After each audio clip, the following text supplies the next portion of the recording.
सुप्रभात। मेरा नाम है स्नेहाशीष पाठी। आपको इस वीडियो लेक्चर में स्वागत करता हूँ। तो फिर इस वीडियो में हम क्या पढ़ेंगे?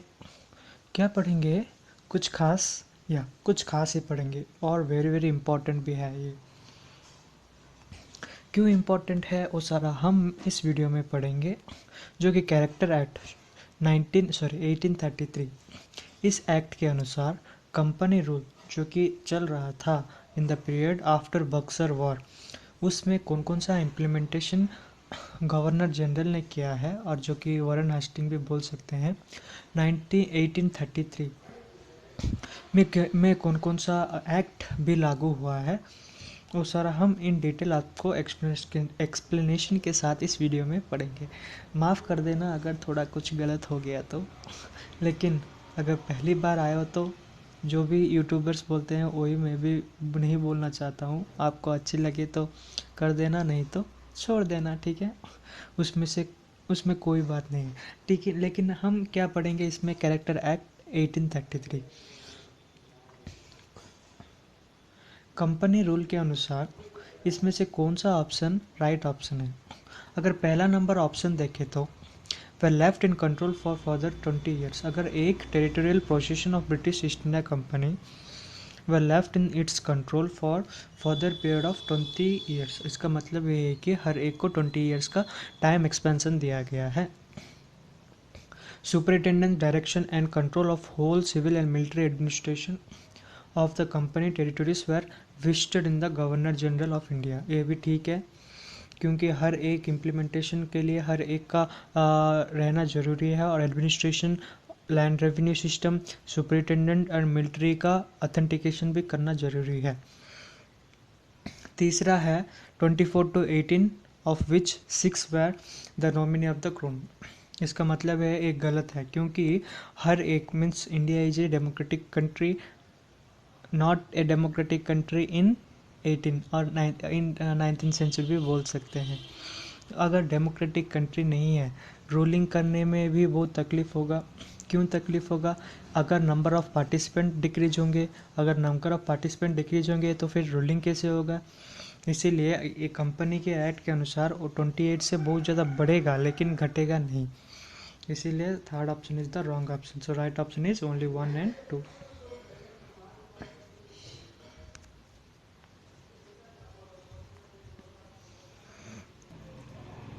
इस एक्ट के अनुसार क्या दिया गया है इसमें? The lease of 20 years of the company as further extended. ठीक है, ये 20 ईयर्स पे एक्सटेंड हो सकता है।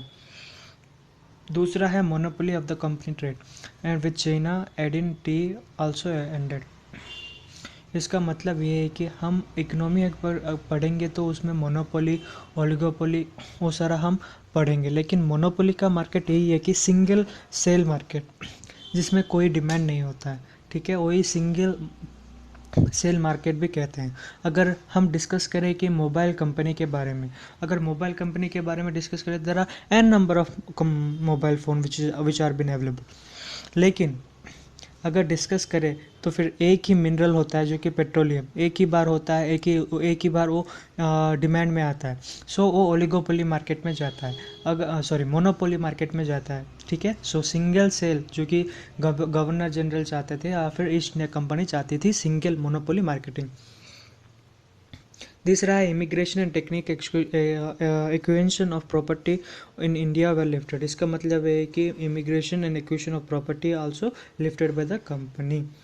And wholesale European colonization of India. ठीक है, ये क्या अपना नया तरीके एडमिनिस्ट्रेशन क्या शुरू किया? Wholesale European colonisation. ठीक है। उसके बाद in India the financial legislative administration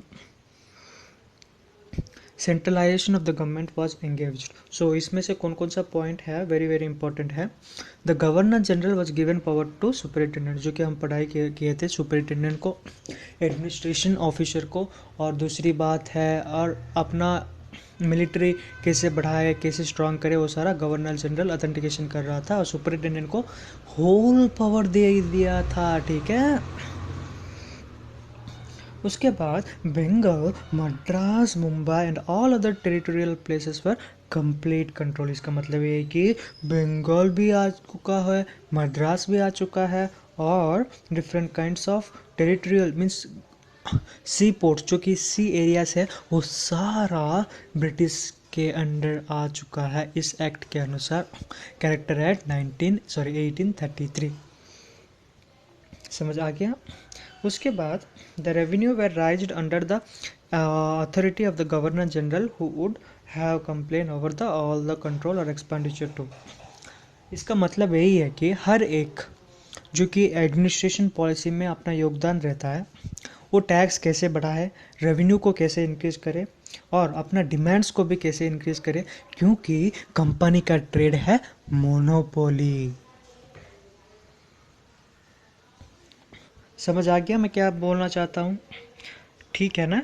उसके बाद हम पढ़ेंगे वेरी इंपॉर्टेंट टॉपिक्स। अगर आपको अच्छी लगे तो आप the brief history of modern India, जो कि इंडियन स्पेक्ट्रम भी बोले जाते हैं, आप उसमें रेफर कर सकते हो। स्लेवरी वेर एबलिश्ड इन 1843, जो कि एबलिश किया था, जो कि कंपनी जो कि स्लेव एबोलिशन 1843 में एबोलिश किया था। हमारे ही देश में आकर हमको ही स्लेव बना देते थे, देख लो कैसा युग था उस समय। The governor general is council for professional advice of law making. इसका मतलब है द गवर्नर जनरल, हर एक गवर्नर जनरल के पास एक लॉ मेकर्स होता है। जैसे कि हर एक पॉलिटिशियन के पास एक सेक्रेटरीट रहता है जो कि